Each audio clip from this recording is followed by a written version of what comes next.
Now, when you can fudge so much, how can you protect your populations from these migrants, illegal migrants? Can I engage you in a back and forth here? All of this would require 3 or 4 different things at the very minimum.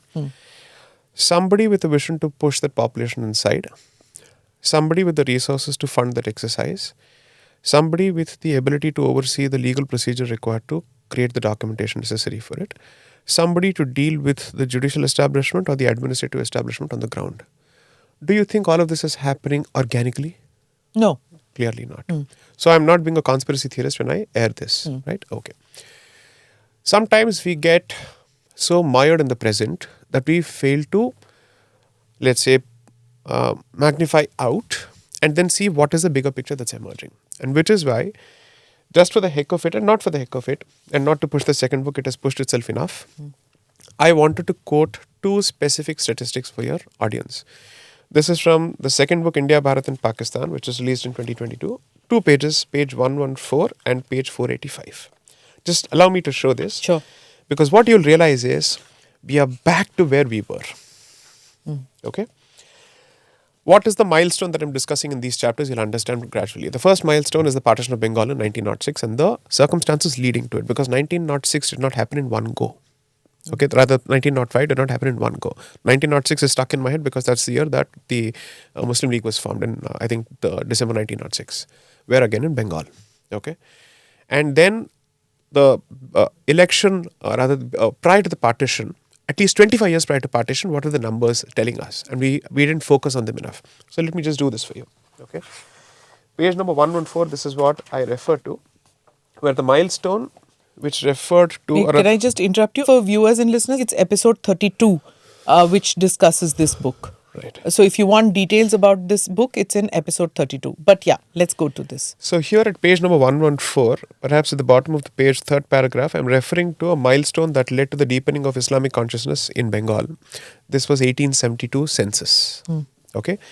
And this is what the census told us around that period, which gave the confidence both to the interested parties as well as the colonizer to start laying the ground for a partition of Bengal. Okay. Let me come to the 1872 census. Here's what I've said. Coming back to the 1872 census, it was revealed that the population of Hindus and Muslims in Bengal was 1.81 crores and 1.76 crores respectively. This is Bengal of 1872. I repeat, 1.81 crores versus 1.76 crores respectively, Hindus versus Muslims. By 1891, Hindus were slightly over 1.8 crores against 1.95 crore Muslims. Which were the districts which were Muslim majority? And I hope people understand where these districts fall today. Districts such as Bogra, Rajshahi, Noakhali, Chittagong, Pabna, Bakarganj, Tipera, Maimansingh, they had all become Muslim majority districts, with Muslims comprising more than 60% of the population and in some cases close to 80%. And these numbers have not been pulled out of some Sanghi literature. This is hardcore left literature that I had to cite, written by communists of Bengal. I can give the names of the authors as well, Amalendu De, so on and so forth. Then, this is what happened in 1872. If this was the figure in 1872, what do you think would have been the figure by the time it reached 1906? No. And around that time, Bengal included Assam. Hence, this entire history is common to Bengal and Assam. It's not indifferent to this. Okay. Now, here's another figure for people to consider. This is from page number 485 of the book. I hate to be wrong when it comes to some of these issues, but unfortunately, I think I've been right. This is from chapter 9 of the book, titled Malegaon, Malabar, Gulbarga and Kohat, the two-nation theory in action. And anybody would think that they are disconnected places. Correct.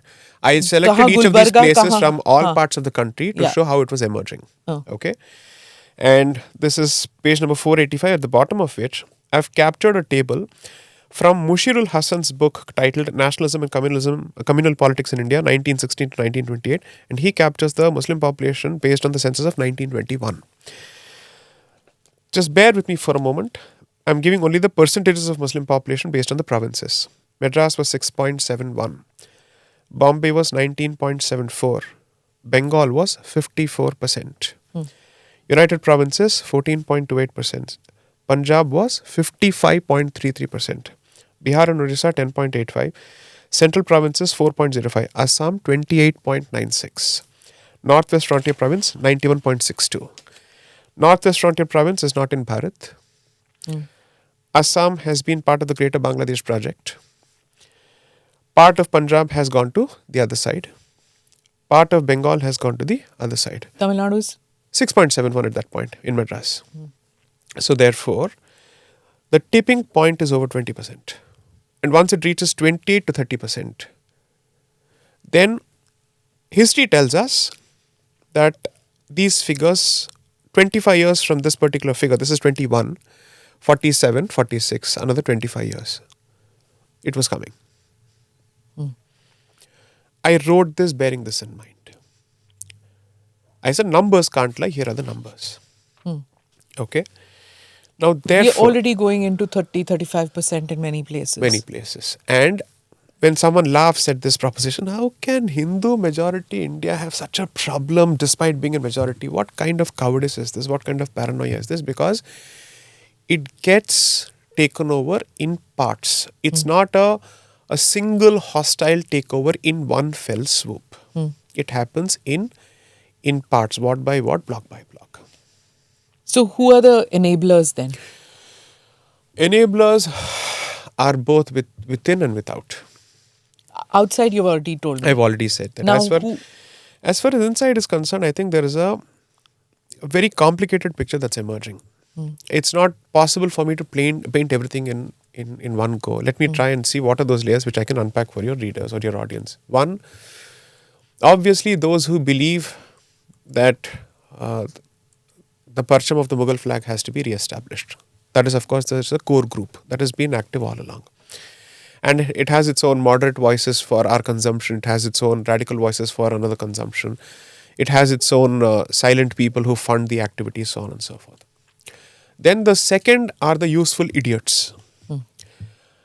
Political parties who, in the name of protection of minorities, don't realize what they're playing into, or they fully realize and have still subscribed to it because they think it's inevitable, therefore I might as well throw my weight behind that particular force. Or two, they are too cynical that this won't happen in my lifetime, so let me enjoy power riding on the coattails of this wave. And then this problem is the problem of the next generation. So those are those kind of idiots. But the worst group of this is actually not the Congress. Not that I'm going to give Congress a clean sheet. The worst group are the communists. They are the intellectual enablers of every anti-Hindu, anti-Bharat movement that this country has ever witnessed. And there is no point in comparing them with Bhagat Singh.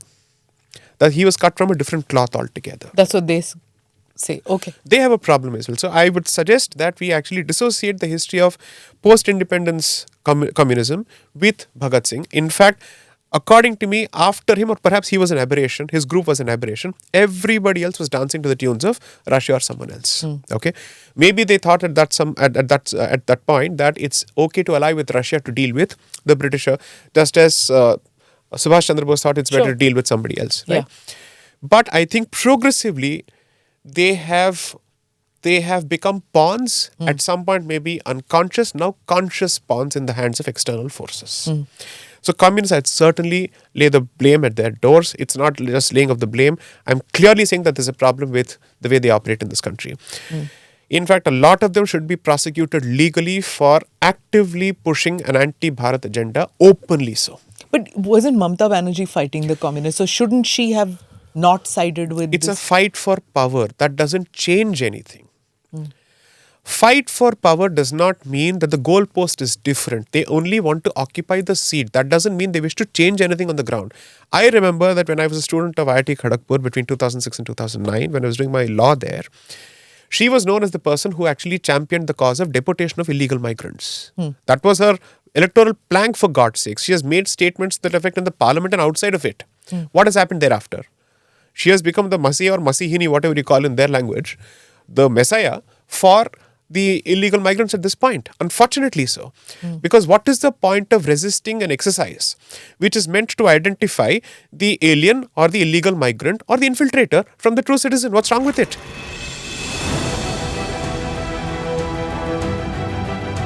Namaste, Jai Hind. You're watching ANI podcast with Smita Prakash. अगर हम उसको मस्जिद कहेंगे तो फिर विवाद होगा। The issue is टूटा है क्या भारत? 400 पार का मतलब ये है कि संविधान खतरे में है। क्या हम लोग ये निर्देश देते हैं कि फला को गिरफ्तार करके जेल डाल दो? वही तो कह रहे हैं सब। ये बेबुनियाद निराधार आरोप। सच्चा सुनना चाहो देखो स्मिता प्रकाश ANI, it does not lie।